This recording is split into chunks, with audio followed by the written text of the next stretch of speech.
do gbina we. Mi ko gbolo. Mi ko be mi o le ko ni me golf 2. Et bien mi le kpɔ ɖe ke ntome be kɔnyi be nyawo le do. Mi va le fie pia me fie. Mi akase bi de na mi so pe me fie do ko mi do de be to pe mi ani ko la te dona mi. Mi bi de tan baleji. Bon. Mais donc quand on a le coup ouais aussi mi le chapa ba bi de ne. Abaja baba de dia le so mi ave tout me vieux au fond pour le petit volet. Tout me bon ko yi be donti. Na conseil o cha me ko mi le pro le fond bien mi la fond ko. Mi fond. Ya so mi fond et mi fond na mi be mi awo to. Ya be action o cha me se me le muso. Mi ayi mi ba to que ma ko ave o si nya pata mi fond bi de to ko mi je nya wa. Wa quand tu as aussi le mianti ne moi be wo ne ne agno le mianti donc il y a un plan euro que gars doit avoir mi so mi wo fide tu cuide le ti matin blanc ko ni mi aso bi la bi tu cuide blanc que nya mi to no aji tu ma corona eva et mi wo projet yo be golf de solidaire propre que nous venir mi be ne ki ti chole ko yo na me no bi akodo me no bi ti mo possible vi le a to ko ni mi aso ko ro mo ko ye ji mo wo si atero ni ne mi ana mi ave ko mi chan wa no propria ti akolo ti de beauty quoi notre grande surprise a me subo chef vivio na ndu na ga ko to je ne vi dentro na ni na mo ala su 2 millions we won kuno kaka donc mi we ni am ko mi ma ko we o le fu ko mi video so wa mi be ko wan ti mi ma no ya pa mi ada ko ni ma o e ve bon ni do da sina mi mi school pa o me school pa wa school ado me no yi if you have school wa de fu wa do le minto wa pata wa mi ablobe sukulu ko le mi ave kwa protano si 13 ne wa si 5 6 ne ya mi bo wa tra fi ko mi akoko wa jero ne de vio no sukulu pa me wa nya me yo sukulu pa mi o ta ba ne de vio rentrer ni soto ya de vi ko o do le khode ko société wa ka CM2 ya mi na o pri kwa ni ne mi be o nya ho do e vi mi ano no nti mi aso fo mi si ami belolo le kodo mi nu clear do le mi lo do jo mondo le mi ave ko me a mi mo ni mo do bi o disons so ale fun mi be di caterpillar mo do le ko me ni mo puta do o ave caterpillar na mi che mi ko mi so pa mo di clear so do ko ni aro ko le nu la ten na no la a nyoma do nyo wa do wa ko no balenti donc a mi so plan mi ave school de temps le 13 janvier a si ko funa ke tro do si be ban wa fi have school we ni pa bende wa mi tro do kaka anaza le o do le fun wa o pon pika no pon si aso wa do aso jo ko do o bassin de si baba ano yeme mi wo wa to anko asin ko sueti ke kan ko so ke kan ko me vieux jon o le biti be to am le so e un cham se gomme no kwa kudo anaza kudo amebolo oto famila compone et doit ba sobiri nyon to chami dire mia en tant que commune mia ba oto le ko me ti wa o to ambe to que le fond to vi et tia o bola ila o étude nyori ne ta ke mia so be do nya ma ngba ba ni ga bu we ko lo wa no wo mia ko etane ke ngbe ke mi be di expert wa nya ko to na ni kwa ka ke mi di mia so oto mi so wa trop do bu o ko no to Jean-Paul Biolay ya pharmacie préservée face à et nous bassin de rétention le fond si hana le fond nous venons wa ni ndepoe ne tija si dona mo ba ko ke wa ni sori tija mi no sandi so sanga re kaka na sanga to trop ko mi nte on de ko kaka ngo to bo no e be mian ya me de pe mchi me ko kwa ni be eni wo be point critique bi do la jagba o susule le fond comme on se souhaite que les gens sont là quand aussi quand me soumettre on avait ne moi ce que les quoi pour la tante on dit de telle sorte que les si le fond quoi quand si à le fond quoi elle a trop de et nous a fait des temps les pas qui bar et tiens et si les mots le fond ils sont kaka ma on peut bien nya gare pour ma mère violati tombe là pour toi on peut bien au tento le quoi et tiens au de mon ami tiens mia 3 silenti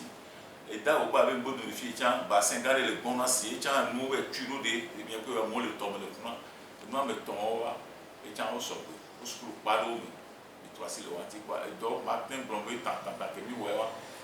a wo so do ko me ya considère le cas de Dorifia. À mon temps, la terre va domber. Ah, et à Ojawa.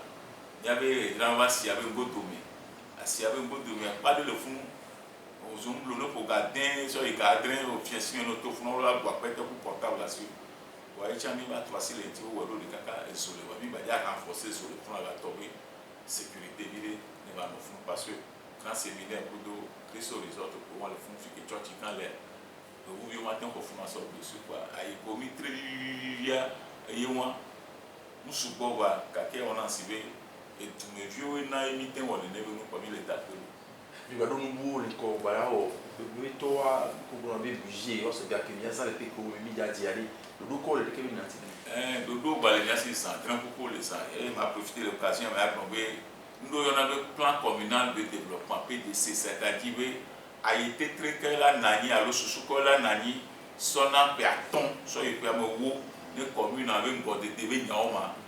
Wa nene be doa mi toji bido la toji wo tra dia lo pere kai ne wa mutema de yo e fi mi toji a be wa enquête le corps vovovo mi ke mi wa enquête wa mi ba tro ba bo mo le corps vovovo mi enquêteur yi ma fi mi ba bo mi ba ta mi ba bo le corps vovovo mi mi be commune avec quoi mi nya ma se ke mi bo lo me ke me kuto konto mi kan se un ke ni problème o sukulu goji e kondi goji e mo pour ni sécurité mi blonnya ok et to de dieu do on no do mi kan se so mo ke ti mi quoi mi plein et puis a so de ka ke bana mi ja ba trop bobo quand de ka les église baptiste que les là si avait ton vient me face au bolicon il y a bobo quand les fourmis ga ja yo amen putao c'est des cuo et fio noir comité que les pilotes bien avait PDC il y avait plutôt technicien, expert pour dire non, mais tu as mis badjave au bobo quand le fond. Et nous pour que nous prenons le corps vous mais il a sauvé tout, à classer au, à sauver, à classer au, il y a. Et nous voulons ne voir. Et nous va pas que un au café poli au caïa, et au cap poli de voir au sané. Voilà, ça sent ni bien au to ce qui ne va ni bien nyaya et pas quoi. Et ni donc les nyati, et sauver à toi ni sort ni soir. Ne m'en veux avec moi, il a déjà connu. Nous avons réunion dans les 4 vendredi. Nous avons atelier. Les camions, l'olobe, les miens de quoi, mais avec nos lobes, la home, les comme on va connaître dans les bateaux, les miens de Thomas. Et nous avons atelier quand les cas, ni Sophie là, le média royal, à Goura Saint-Gor avec Pam. Donc, nous pour les miens ici, nous avons quelqu'un qui est là pour blanchir le budget. Mais non, oui, mais non, rien. Wa son ni gbogbo to o ba me wuwo agbeto ni no so anya be do da si o ya ni munyi ke ni titio kan ke le mia se ni be amele mia si mia be commune me vioa wa pata o so pe o to asi akọ o nya be do da si to e de le aussi yo wa wo ne décentralisation va définir mia be commune ane yo ko me o ya ni mu ke le do ti na ni if ya ta go dia mi le budget ane mi ya wa si elle est blanche, il y avait budget quelqu'un qui a commis des gens à la musique, quelqu'un qui avait budget quelqu'un au moins 20%. Il y a son investissement, on peut devenir mieux mis le 20% et je have mieux mis à Japamba. Même mis le quoi, 25 sur l'IDA et mis le dit. Voilà, que mi au moins va ça a été très violent, on a mis ça, il mis en cours de vidéo que ni Gaza, on n'y a pas Gaza, on n'a pas mis au school que tu as moi. Après, il y a des gens qui va y avoir. Il y a des gens qui ne taxes pour boire tout, taxes d'habitation, assimilé, mais si on fait une pour le toi, mais ça va nous tuer. Il y a des gens nous avons vu, nous sommes là, il y a des gens qui ont regardé, il y a des gens qui ont bleu, il y a des gens qui ont pour nous, nous avons sort les garçons, on a mis taxes parce que il y a des gens il y avait tout le vieux, parce que le coronavirus a appelé nous sur quoi, ils n'ont les deux fois. Il dit, mais il y a des gens qui ont dit, il y a tout le monde avec quoi. Et nous, que tout est fidèle, décentralisation, mais les Zenamikaba, quoi. Il n'y a pas de temps à notre titulaire, à notre site de décentralisation, on avait l'occasion de venir, il y avait quoi vous, il y avait quoi il y avait. Mais pour nous, le bon cabine, il y avait commune à mes golfs de assez grand les cas de créer et dans le Asia. Il y a où les va, il y a où BTP, il y a où le Miamo, nous on le sait nous le sait et les deux me donnent quand la dame tout comme ça il n'y a qu'à poser au qui vient aussi ni be do gole ko ka be nya kwa mesia me kitran wa sia dem ko muso so na mi ma e ko ni nya ka mesia me biona e nya ko biona wa be nya le mi e kitran wa sia no wa to nya be wo a e do la ene commune du porte de e nya tracé la sianti va nya sia clé parce que asiwa mi a tem no marché international e do la ni place économique de grande envergure commune ko la tenaye que clé wala messi yola wo donc fioho wa ne mi bio to na mi ngba chichi pe amekuku la ba je nyabo le 3 le yeti o kwa nya mi le mo popo me bo be wa koda be mi la bine le ko sana du gado ma ne egunyo wo we nyala no la me na mi ma ona be ne to pon di be o na mi le mi golf de me ona be pour di wo e wa se be normalement ne chicha mo mi la passe il la passe mi le mo popo me be nya passe ne wa te so nous on a mis ne a 3 silenti parce que asia le nenia asia be noa tome wa e nya be wa ken atamu alors pavé a doiti trambo nya popo le ke a mola do asiro ko to wa ni noa blo wa ni noa nya popo ne o so tu le ko no va ko lo funwa a nya be yes nous ko ni fia ou les sables ni ko to le funwa yi di do pour le fun nya ga sécurité be nyole les millions communes ya to asia ko ni nya ba ko don parce que et don we wa a mete va comme sen surtout qu'on voit et do la va na compta yetem on attend et résultat va na kaba quoi et on doit graver très rapidement comme nous le plan mais si on le plan na si on a sur la mine il y a 3 on me gasse si on a mis chami ya nya me de la simalo mais qu'on attend le fond alors mo pour la si on va ah le que là on doit va noir et sous ko mi la va de pour voilà les que bi nya me a mero de tapa on va se comme na nya e go bi TPA lo na mero mo to le mieux c'est que de la tout aller et les gens n'ont pas les filles et non les asio me pata wa nous que wa ne mi le wonma et les juste les transparent quoi ne ma me be kona me kwa nya de ma la blo ne ti de do bi ti e nya su bona na e kwa nya ulu won le quoi e wona be nya mo ne nya tracé le montine fu ko mba na su bona me de asio ne do bra ne ba yi pe ta le sato no ne ba de mo ne wa plene no plene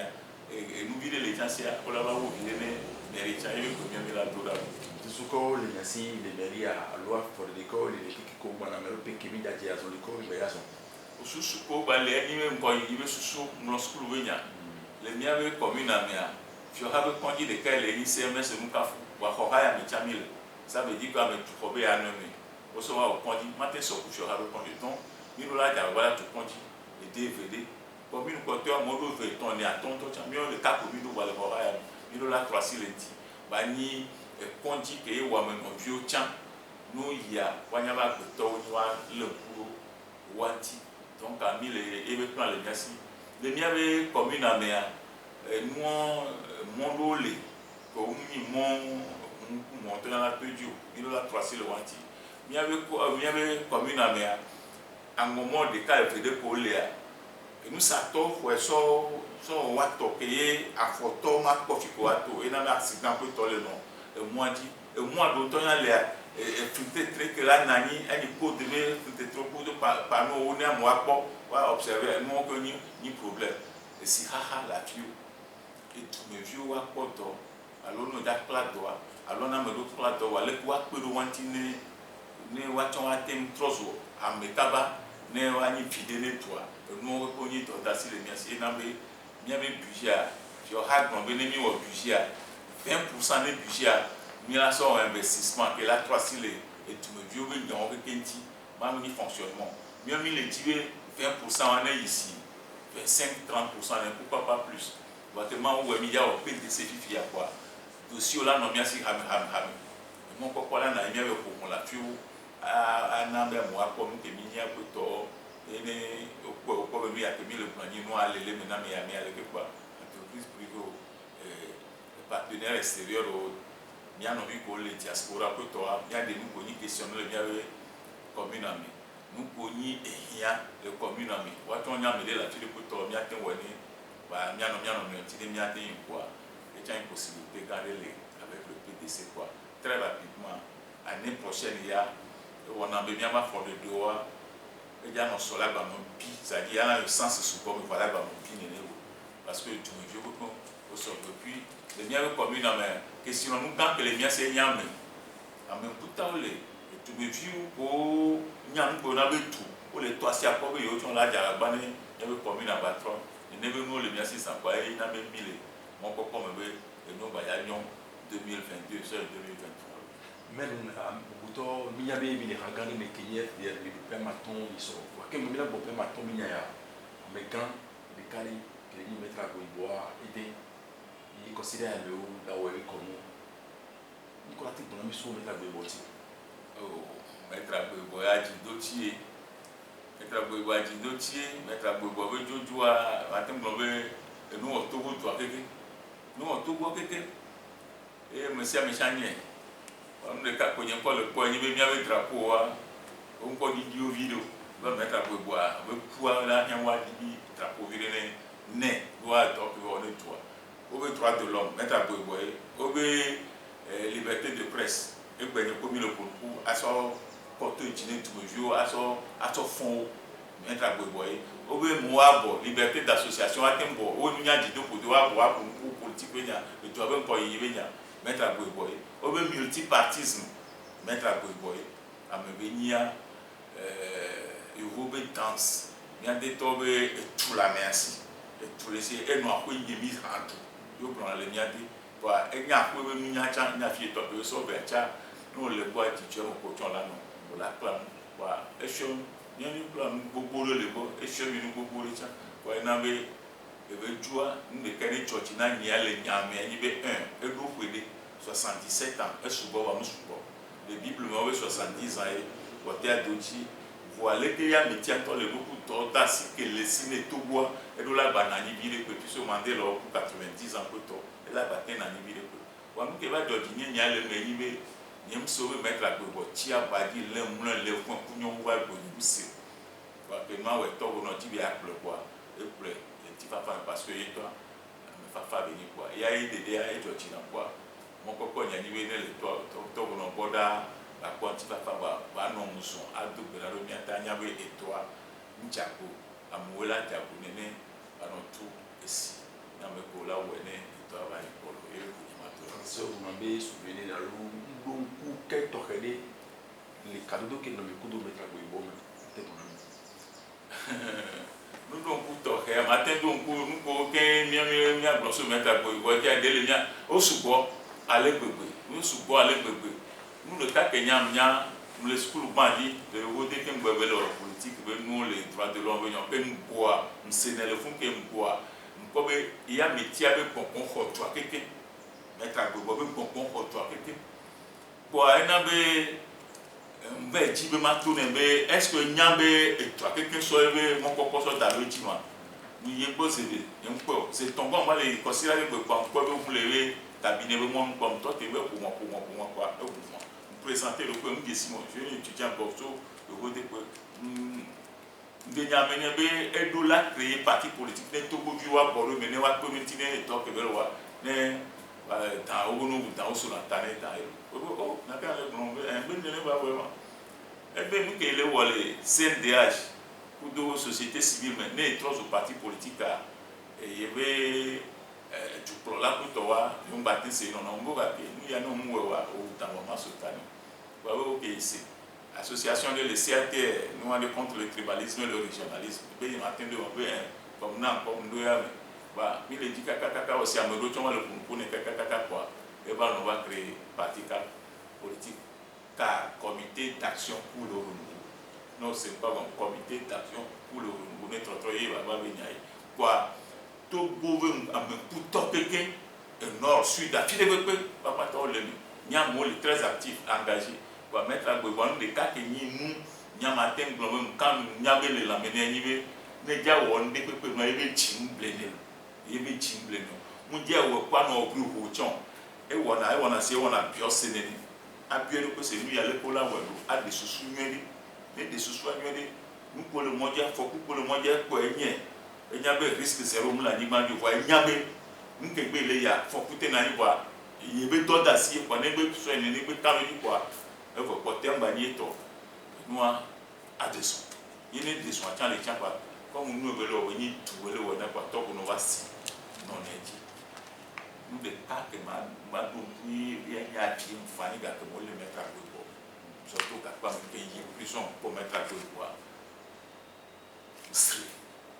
il y a trop fond ben non quel job ben ne peut pas me job a mo le pas me kembe wa mo ba ya ga pas me we ya ben ni ma ga ti nya wa kembe ba ya sim kembe ntamba trop fond le ko ben mettre à côté le ga pas me peut-être caméra da tsunami ma wo ka e ba to wa ke le toi moi abandonné e ba me nya ti boa ma wo be mo ni mo ga e gbe e jo kwa e wona be ebe yebe luko yebe yaira la no mieti nu yebe dossier ni pokota ma wula wo bila porta ni chama no ko ja ko chicho binya be karme bino ke boy masoma soroba nani mi bado asoso kenyi FDR egbe ari de ke mi le po agbo bo be gbodo mero le politique be nyome le toku ba ko le karbe du nyango am ba ko do kado do ko le dadu bo mbalo amo ko ke be play dare enyi karo enyi fiawo enyi be fumoto enyi wadeto e trop mi ave dodasi matin blanc avait trop de peu bon puisque pour y voir politique oui nous beaucoup que me plaît d'aller trop de peu bon ma pas peu bon la ni puisque il y a enyi ameke enyi eve le que ça moi le mien de peu mon enyi va pasibi numéro 1 et mien tem blanc trop petit gant donc il y a banyabe et top au point baloa na me de pepe ba alo to ke mi so tadua ya yela no ko de ebi la so ya yela te bi la bo no la nye donc car view FDR view ya pata mi trozo après on va mais il n'y a pas ta mi la woto na après on va tem du tourner to dasi que trozo et to que mia to bo bo baloa je crois que il y a notre scène ya pata mi la scène de toute façon bien mo pour le FDR ya mi nya be mia no bi carton mia no yoni et mi la woto et trouver donc d'assez tenu depuis les années 90 il va tout kaka à porte année gamin il y a toi beaucoup que les kaka podé à quoi tu es quand on vous met en pôle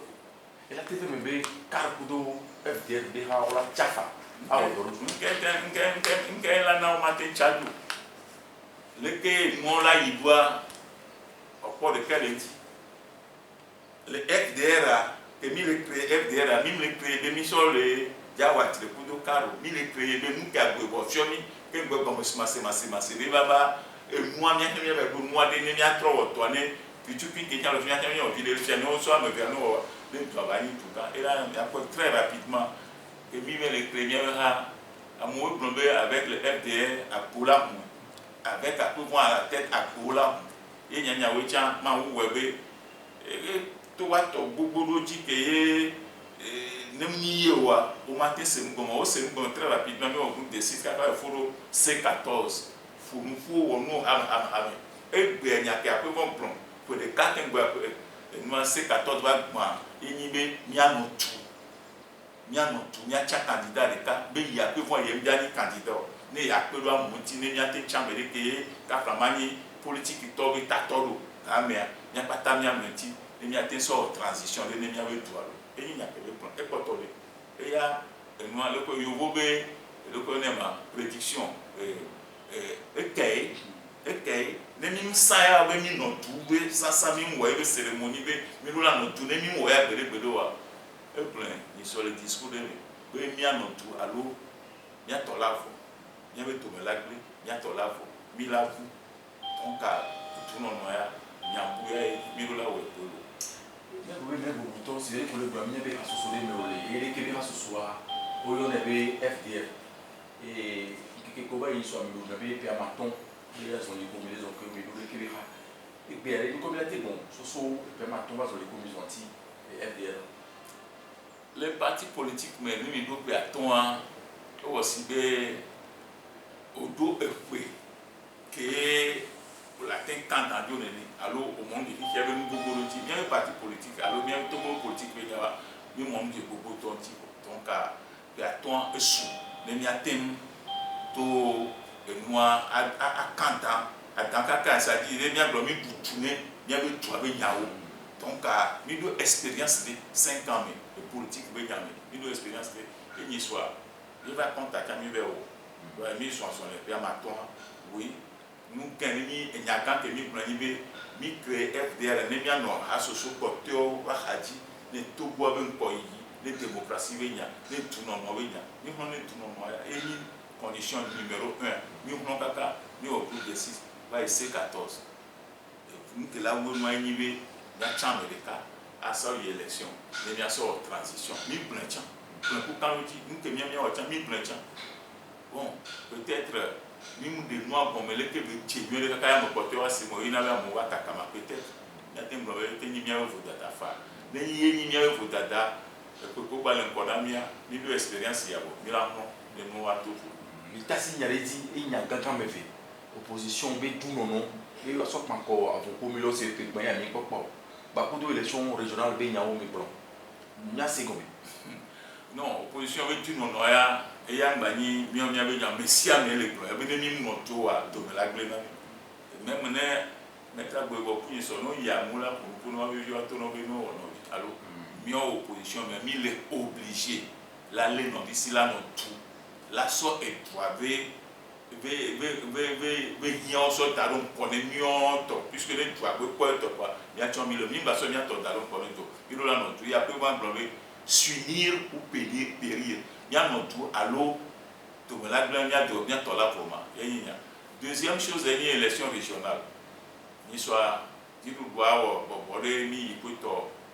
mi agbo ni be pour ko le pointi maso ko le toi mais comme masse na me no bi be nya ko le nya pa o nya no bi lo le ta pa me mo ko wa pa nya mo ke wa dati lo wanti lo politique nya politique maintenant me le pela ida pa puisque il be tout nya ko le e do to la ko be tout nya o la docteur a c'est au matin le do nya ma donc à nous mi dit wa ti lu do ya lo si wa régional ne wa régional a go do nya ko le tout na mi o be o ja wa Sénat me le pe ko nya mu ke ya nous les quatre yana miegbe ya mesia me le pour nya ke ngono lo to chonya eni commune ko mi créer commune on peut le teo on peut la do le faut kubare voir commune ni opportunité gande ke ngono to sona doa e de bobo la wo tout wa sia wo de pepe mais commune ko wa jete parce que commune e fona tout me vieux yo to na sia ko ne wa be et tout nya c'est le peuple de l'Amérique à Obama avec yes weekend et quand les peuples comme les vieux de la Cantambe yo la ten 3 si le mois nous que bien mis le pôle bien avec golf futur mais c'est le toi c'est à comme mila on donner bien comme là mitibé et tané mettre accent do commune on dit la commune ko le tout quand mon commune ko le coco moi et tané non moyen et toi t'as que le wasien ne va pas trop l'état va débat l'audio vidéo parce que le président de la République regardez mais ebe todo les décentralisation oui y a commune là où est 10 fois mieux soit au ministère et il y a venu il y a le principe de la subsidiarité et nous y a mais de la terre où amba yame avec nos quoi les bases les communes mais nous là miawe là et puis mi faut pas waso tout point et tout point noté et bien va contaner mieux que nan ko cha mi je mia oto c'est parce que mi nya be mi la blague goutine toi et dia non de affolé pas dîner commune au quelqu'un no wa so un petit wa so non ne wa ten no oto ne ti bu wa to cha ke enya wa ne ba ko ti ne ba mo ko ba ne cha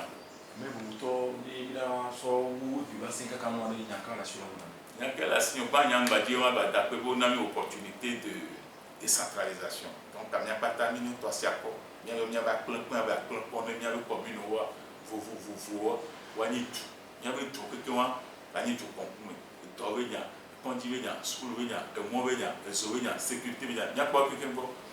et il y a besoin il faut dans les cadres le bien oui mettre à bout toi on est quoi le bon va tout signer va ne on se venir va ten non